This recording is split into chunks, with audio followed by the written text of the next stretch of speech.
Hey dudes, how's it going? Welcome back. Today we are in a new location. We are in the shed, which I've just spent hours and hours decluttering and revamping, which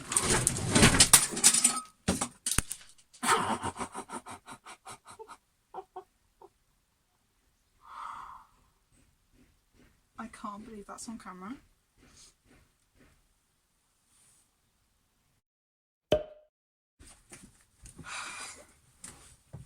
Hey dudes, welcome back to another video which is going absolutely spectacularly. Thank you for asking. Today we are talking about humility, and the reason why I'm talking about this is because I am an expert.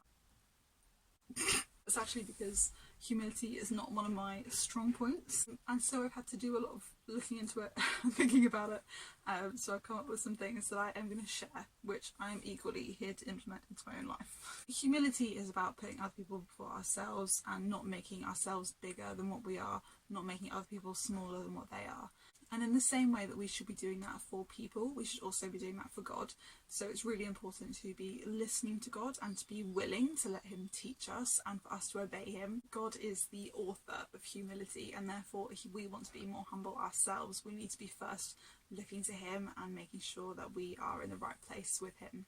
Number 2 is to pray against your pride. I was helping out with some children's work at another church, and some people said to me, "Hey Gemma, can you look after this one particular child?" And immediately I was thinking, oh yes I can, and I'm going to do an excellent job, and afterwards everyone's going to come up to me and say, "Gemma, wow, you're so amazing, you're so gifted, well done you handled that great, blah blah blah." And I just knew instantly that that was massively the wrong approach. For one thing, that poor kid who needs one-on-one attention shouldn't be getting it from someone like me who had my attitude. So I prayed that if I did a really fantastic job of looking after this kid, that no one would compliment me and encourage me about it. And equally, if I did a really bad job, no one would come and be polite to me and be like, "Well done, thanks for helping." Can you guess what happened?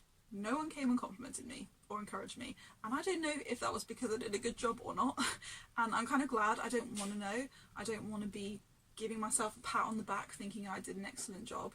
It's helping me to be humble to not know. Number 3, if you're in a situation like that and people do encourage you, it is good and it is healthy to take that on to yourself, but don't forget to turn that in thanks to God, because we're not here to be bigging ourselves up, and everything that we do have, it doesn't come from us, it comes from him. So we're taking on encouragements in a healthy way, but we're not letting our head get too big, we're letting God get big. Number 4 is to get a bit of perspective. Think of one thing right now that is 1 metre away from you. Now think of something that's 1 mile away from you. And now think of something that's about 100 miles away from you. It doesn't have to be specific, I know that's not the easiest question. And now in comparison to that, think about how far space is away from you. If you're sat here right now with a big ego thinking, "Wow, I'm so great," in your little box of where you are physically right now, that can seem like quite an appropriate and good thing to say. But if you're in space and there's a tiny little person on Earth saying, "Oh wow, I'm so great, look at me," when you look at it from that far away, it's kind of like, okay, well, look at the grand scheme of things, you're just a tiny little human on Earth. Now that's not to discourage anything that you're doing. What you're doing might be really great, but if you start to go too far with that and get a bit of a big head, then it is good to just think about putting yourself into perspective and remembering how small you are. Number 5 is to discipline yourself. Think of 3 things that you can do this week to help someone out, be kind to them, completely anonymously. So not even that person you're doing it for will know.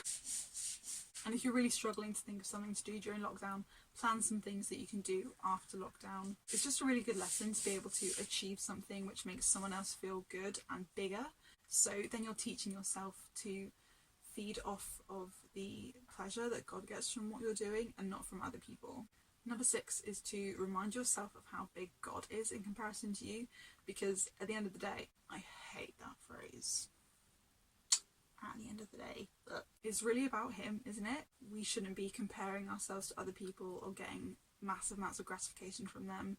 So go back in the Bible, read over the promises that God gives us, and try to just focus your mind on that, make that your aim in life, to follow those things and not to be making yourself bigger in human society. Number 7, the final thing is to have a time of Sabbath. So when we go back to creation, God had a Sabbath day, he had a rest day. But I don't quite mean that here. I'm not talking about having a rest day, but I am talking about you having a rest from certain things. Make a list of things that give you pride, whether that is your physical appearance, wearing makeup, going to the gym, posting Instagram pictures, whatever it is.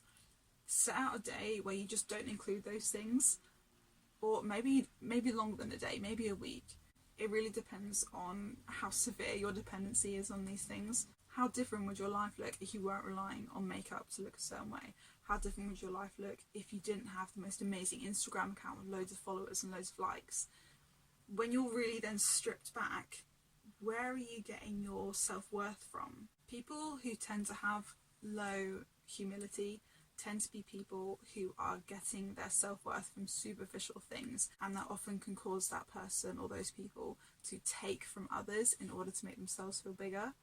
And that's not something we want to do in Christian living. So those are my 7 tips for being humble, and as I said, they're also for me. I'm also really trying with those things. But don't forget to like, comment and subscribe, and I will see you soon.